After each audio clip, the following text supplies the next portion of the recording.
Agradecendo a oportunidade de mais um encontro com vocês, iniciamos o Diálogo Espírita desta semana. Hoje nós temos os seguintes quadros.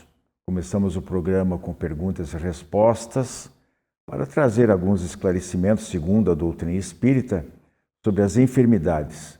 São 6 questões que esperamos sejam úteis a todos aqueles que nos assistem. Na sequência vem o Fonte Allan Kardec e o abraço fraterno, homenageando o grande médium e orador espírita Divaldo Pereira Franco, que partiu no dia 13 de maio e sobre o qual nós falamos brevemente no Nossa Voz há 2 semanas. Que esta próxima meia hora seja feliz para todos nós.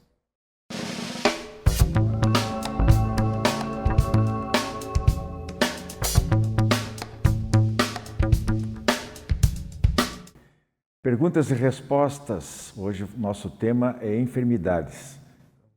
A gente preparou 6 questões aí. Vou colocar aqui as nossas apresentadoras no circuito e elas vão ter que desenvolver para nós aqui, responder aquilo que eu gentilmente nos gentilmente as brindei com essas questões aqui. Importante, viu, gente? É porque a gente sabe que sempre suscita dúvidas, né? Mas por que das doenças, dos sofrimentos, uns mais, outros menos. Então nós vamos trabalhar em cima disso aí. Eu vou começar aqui com a Andréia. Não, é com a Rosa, né? É comigo. É com a Rosa aqui. Primeira pergunta: o que podemos aprender com as enfermidades? Meu Deus. Com as enfermidades, em primeiro lugar, nós temos que entender o papel delas para aproveitar bem o aprendizado que elas trazem. Temos que entender que estamos num processo evolutivo e que as enfermidades fazem parte do nosso programa de lutas ou são acidentes que acontecem na vida terrena. O que nós podemos aprender com elas? Em primeiro lugar, a dor, a doença, a enfermidade nos iguala. Nós nos tornamos mais sensíveis à dor alheia com aquele aprendizado normalmente, se bem o assimilarmos. Aprendemos a ter resiliência e aceitação daquilo que é inexorável e, ao mesmo tempo, força e atividade para lutarmos contra a enfermidade buscando a cura possível. Então, a enfermidade, como parte do processo evolutivo, visa nos ensinar humildade e igualdade de todos perante a dor, uma certa solidariedade e fraternidade com outros que passam pelas mesmas dificuldades e força para aquilo que podemos mudar e resignação para aquilo que precisamos aceitar. E aí nós chegamos à segunda. Por que, Andréia, há pessoas super saudáveis e outras com muitos problemas por doenças? O que nós aprendemos na doutrina espírita e em todas as obras de Kardec e também de Joana de Ângeles, que fala muito da questão psicológica e de aprendizagem, é que isso tudo, se a pessoa passa por muitos momentos de enfermidade, ela está passando por dificuldades necessárias para que aquele espírito, o seu próprio espírito, aprenda a lidar, como a Rose trouxe, para criar resiliência, para ela conseguir aceitar em algum momento lá atrás, em outras vidas, ela não aceitou tão bem, ou ela acabou caindo em algum comportamento, alguma escolha equivocada. Então, o conteúdo, né, a quantidade de doenças que a pessoa tem a ver com seu histórico pessoal, seu histórico espiritual, o quanto também nessa vida, nesse momento aqui, encarnada, se ela tem consciência, se ela cuida do corpo físico. Porque pessoas, por exemplo, que nós já falamos em outros quadros, em outros programas, que se nós não cuidarmos da nossa alimentação, do exercício físico, por exemplo, nós podemos dar margem para adoecer. Se ficamos extremamente estressados, o cortisol é liberado no corpo e causa dano nas células, a pessoa pode adoecer. Além disso, temos as doenças psicossomáticas, que causam diversos tipos de transtornos mentais. Então, pessoas muito saudáveis, elas também vão passar por outras dificuldades, só que talvez naquele momento não seja a doença em si, né? E às vezes a doença vai aparecer dependendo de como ela cuida desse patrimônio ou talento, né? Eu coloco sempre a saúde como um dos talentos que a gente tem, que a gente recebe. Sempre lembrando assim, se a pessoa está 100%, né, desfrutando de boa saúde, resta agradecer e preservar. Se ela já não tem, ou não tinha, ou passa a ter problemas, aquilo que vocês acabaram de colocar, essa resiliência, essa capacidade de entender a necessidade de um outro tipo de experiência, que eu vou colocar agora aqui para a Rose, né? Por motivações diversas, mas que ela tem que ter aceitação. Buscar a cura? Sim, sempre, né? Deus não proíbe que a pessoa, Deus não quer que a pessoa fique doente ou esteja doente, mas ele por si só tem o direito de fazer a busca pela saúde, pelo seu bem-estar. Agora, há situações que a Rose vai expor agora, presumo, que foge a essa determinação, essa autonomia nesta atual reencarnação. Daí a terceira pergunta, Rose, as doenças são provas ou expiações? Bom, em primeiro lugar, vamos pegar um gancho no que a André colocou. Muitas doenças são causadas por fatores atuais, não são nem provas nem expiações de encarnações passadas. São decorrentes de abusos físicos, né, de desequilíbrios psicológicos, de guardar mágoa, rancor, ficar remoendo o passado, de não ter uma meta clara de vida, de não se esforçar ou não ter condições de vencer as adversidades, e a pessoa se entrega e adquire doenças. Às vezes também as doenças têm causas espirituais, mesmo atuais. Você tem maus hábitos ou maus pensamentos, atrai entidades negativas e elas se aproximam de você e você fica doente. Né? Tudo isso pode acontecer decorrente de fatores atuais. Mesmo assim, a doença em si, ela é um indicador de um desequilíbrio que você pode corrigir dentro das limitações orgânicas. Agora, provas ou expiações. O que são provas ou expiações? Né? Quando você infringe a lei divina, prejudica o direito alheio, entra na esfera do direito do outro indevidamente, em encarnações passadas, normalmente, e às vezes, se você merecer muito, até você tem expiações e provas relacionadas a infrações morais cometidas nessa vida mesmo. O que acontece? Você tem que retomar o equilíbrio, devolver à vida em esforço e trabalho redobrado aquilo em que você feriu as leis de Deus. Essas são as expiações, em que você ressarce normalmente com mais dificuldade dívidas que você contraiu em existências passadas. Por exemplo, o senhor de senzala que prendia os escravos sem alimentação adequada, num ambiente confinado em que muitos adquiriam doenças respiratórias. Às vezes nasce com uma asma crônica, né, com dificuldades para aprender o valor do ar puro e da dignidade mínima do ser humano. Então, as expiações são aquelas em que você tenta recobrar o equilíbrio que você perdeu em existências passadas. Normalmente, o espírito nessa condição tem dificuldade em manter serenidade, às vezes se sente injustiçado, porque ele está ainda quitando dívidas antigas. Quando ele entende o processo espiritual da evolução, é que ele pode encarar com mais serenidade. Já provações são circunstâncias que acontecem com qualquer nível de espírito. Nós temos, inclusive, pessoas muito boas, muito equilibradas e que nascem num organismo frágil, deficitário, em que elas buscam vencer a dificuldade. Eurípides Barçanufo, por exemplo, né? Em que visa vencer a dificuldade e se dedicar ao próximo.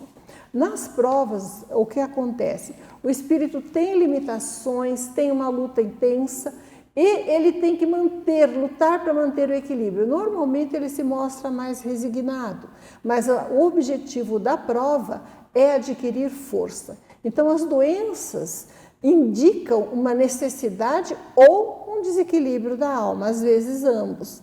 Mas podem ser provas ou expiações quando adquiridas no início dessa existência, há um tempo atrás, ou em outras existências, elas são um programa de recuperação do espírito ou de superação das dificuldades e fragilidades atuais. André, os distúrbios mentais também são de origem espiritual?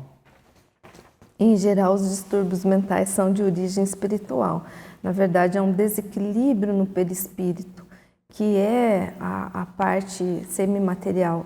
Então, quando o indivíduo tem pensamentos muito desarmônicos, ou ele está cometendo alguns equívocos, ou fazendo escolhas que causem prejuízo para si próprio e para o outro, ele gera nesse perispírito alterações nas suas camadas mais profundas, mais internas, que talvez nós nem tenhamos conhecimentos para compreender a complexidade desse mecanismo.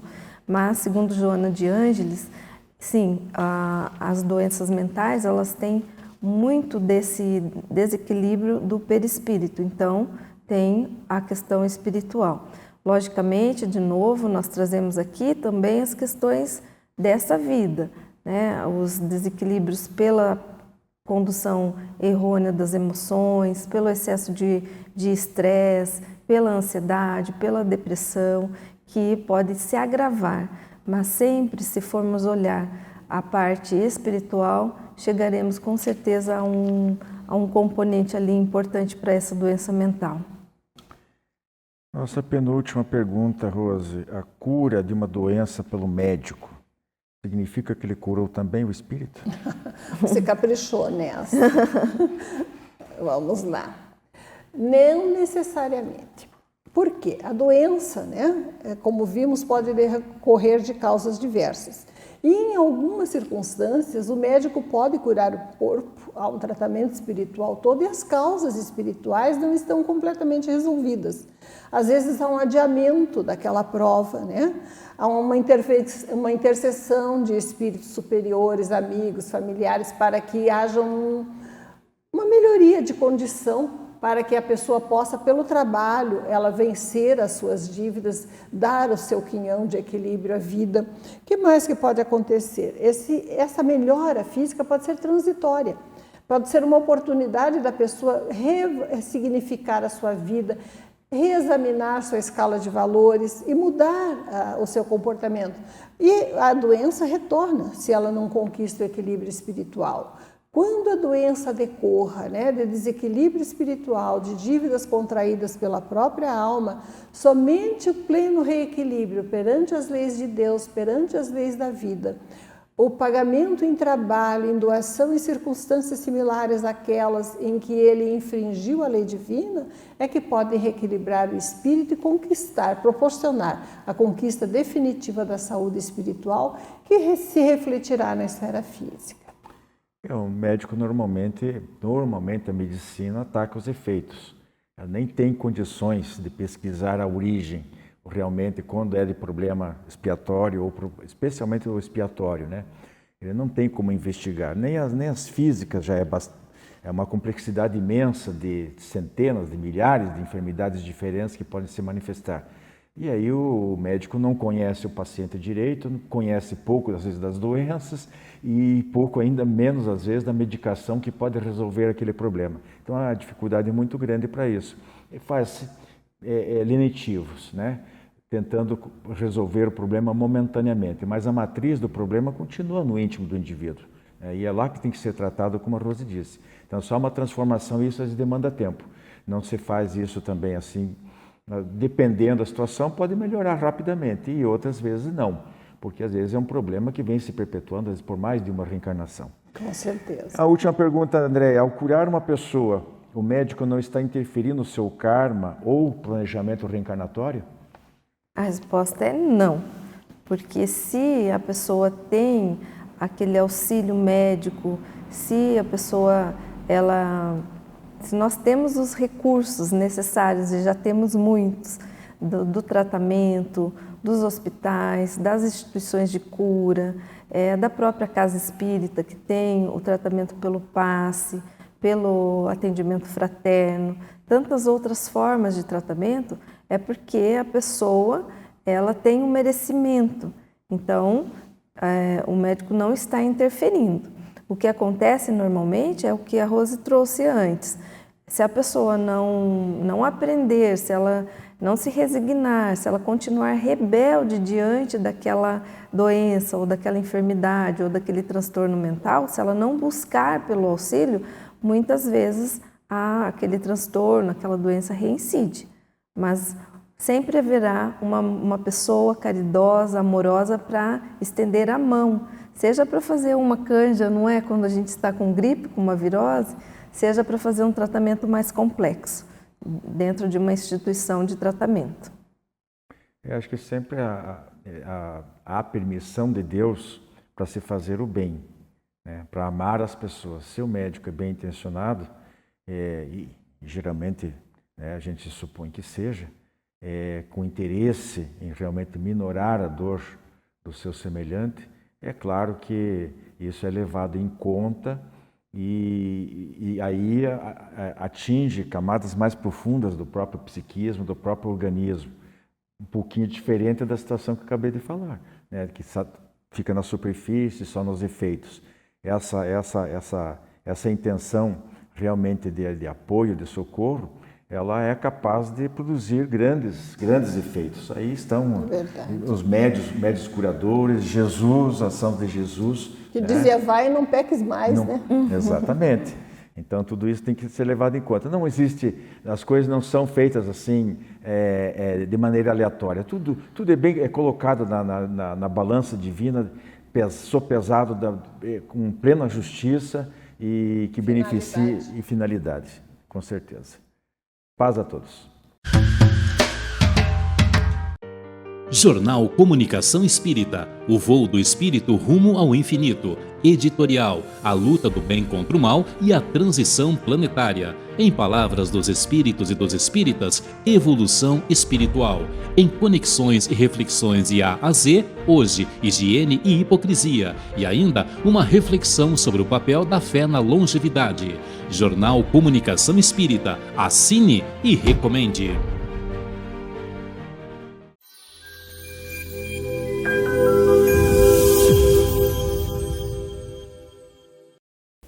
Olá, amigos! No quadro A Fonte Allan Kardec de hoje, vamos falar de um tema que, de certa forma, sempre falamos aqui nos outros quadros e no programa, que é sobre a aprendizagem moral. Quando nos debruçamos sobre esse tema tão importante, nós não estamos só falando de uma aprendizagem de forma contextual, nós estamos falando de cada passo que temos aqui, que passamos, das nossas dificuldades, do nosso dia a dia, de todo o caminho que fazemos até chegarmos a esse momento.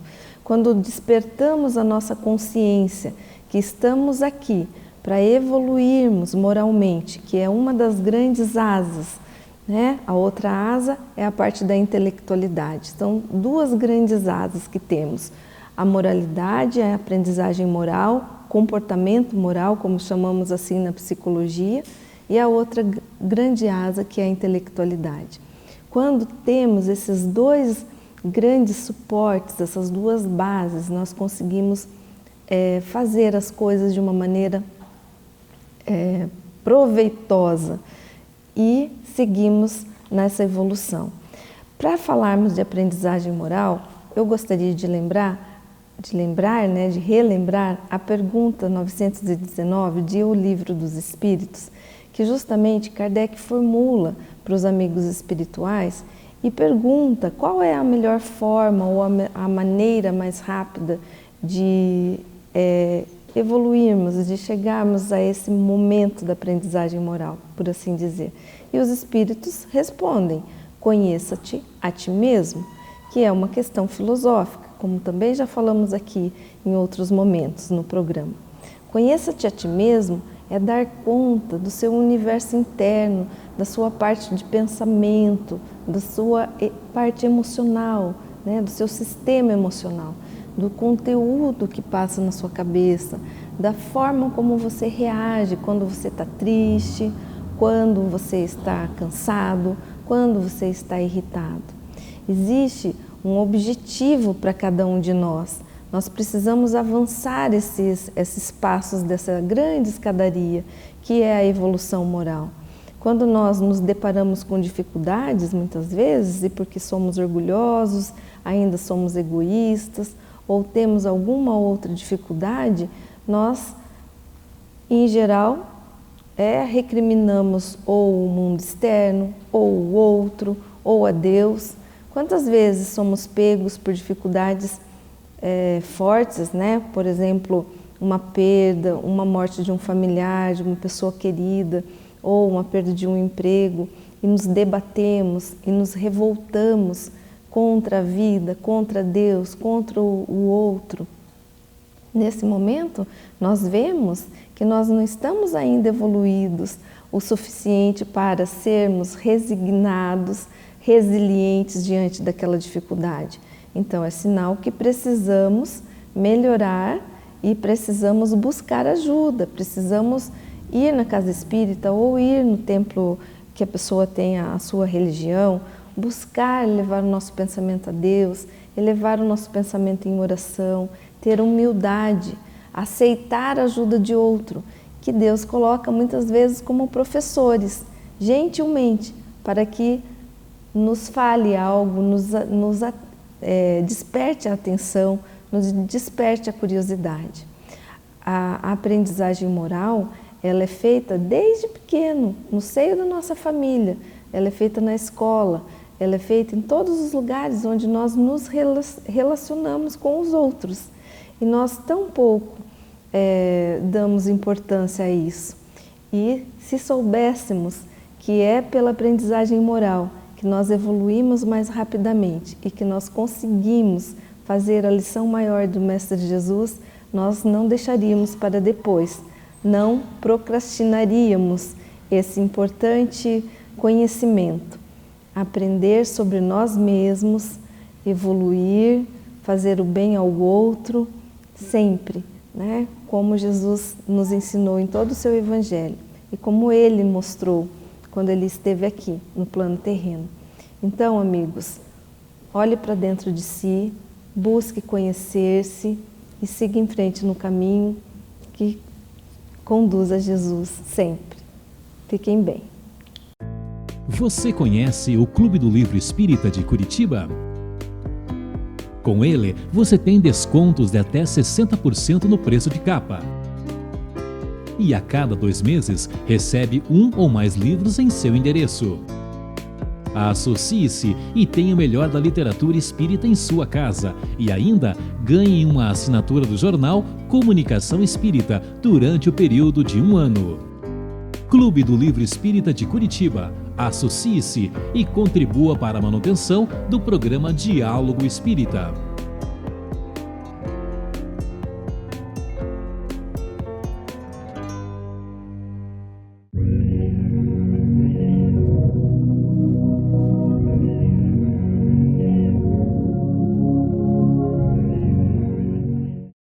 Caros amigos, no quadro Abraço Fraterno de hoje, nós vamos relembrar a figura carismática e tão amada de Divaldo Pereira Franco, recém-desencarnado agora em maio de 2025. Ele merece a nossa lembrança, a nossa homenagem, pelo tanto que trabalhou em prol da doutrina espírita, da divulgação dos preceitos doutrinários e nas suas obras filantrópicas. O que nós sabemos sobre o Divaldo? Ele mesmo contava, às vezes até com histórias hilárias, né? O seu início em relação à mediunidade que tanto o notabilizou. Ele nasceu em Feira de Santana, na Bahia, em 1927. Seus pais eram Ana e Francisco Franco. Seu pai era mais ligado ao comércio, fumageiro, trabalhava com exportação. E sua mãe era uma dona de casa. Ele foi o 13º filho. Nem todos estavam vivos, ainda encarnados, quando ele nasceu.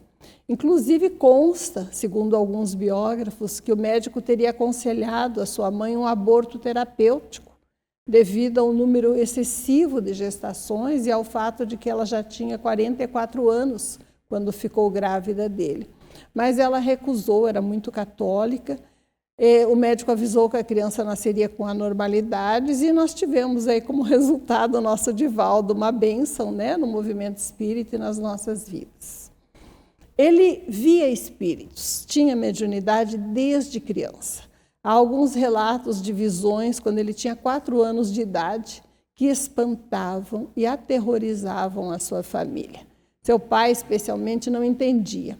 Eles, muito católicos, o Divaldo, inclusive, eles acreditavam, como era divulgado na época que as influências espirituais e a visão mesmo de pessoas aparentemente boas, parentes desencarnados, recebimento de avisos, de conselhos salutares, eram todas provindas do diabo. E o padre, infelizmente, de início reforçava essas convicções, né, conforme as crenças da época, apesar da sua imensa bondade. E Divaldo tinha terror daquelas visões, não entendia, era já incompreendido, né, e até injuriado às vezes no meio, porque mesmo entre os coleguinhas de escola, aparece no filme sobre a sua vida, ele via crianças com as quais brincava que os outros não viam. E naturalmente isso causava espanto e estranheza. Adolescente já, ele teve alguns problemas de saúde que foram tratados por uma médium espírita, com a qual ele teve contato com as primeiras noções da mediunidade, da doutrina espírita, e verificou que se tratava de um assunto ligado aparentemente a Deus. Buscando orientação do seu padre, confessor e amigo, acabou recebendo dele uma espécie de permissão condicional para que seguisse seu rumo e desempenhasse a sua missão dentro da mediunidade. Mudou-se para Salvador, acabou empregado numa instituição autarquia federal por concurso e começou a ter contato com 18, 19 anos, muito novo ainda, com a imensa miséria que já reinava na capital da Bahia. Crianças abandonadas, crianças chorando em lupanares ao lado das mães que recebiam as suas visitas. E aquilo o constrangia, lhe causava profunda tristeza e ele queria socorrer aquelas pessoas.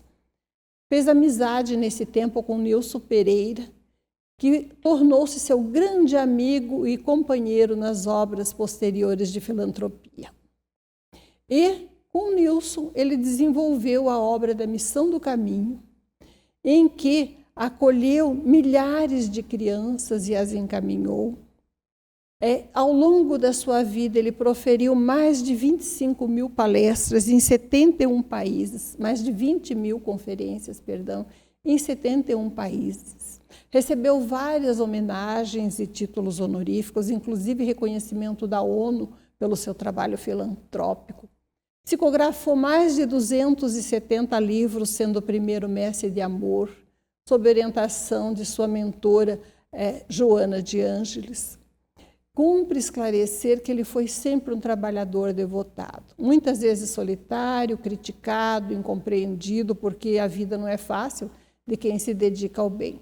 Mas não se defendia, não esclarecia, continuava trabalhando no bem a respeito das críticas. Sua missão, sua tarefa, acreditamos nós, aos 98 anos, da época do seu desencarne, foi cumprida. Mesmo aqueles que criticam aspectos da sua obra ou algumas posições sobre revelações não confirmadas cientificamente ou que não atendem ao critério de Kardec da confirmação universal, não podem negar que as suas obras têm um conteúdo transcendental, de profunda espiritualidade, e que ele viveu o que pregou, trazendo-nos como mensageiro da paz, né? O seu abraço fraterno, estando acessível a todos que o procuravam. Desejamos a ele muita paz, alegria, um merecido descanso na sua jornada, no retorno à pátria espiritual.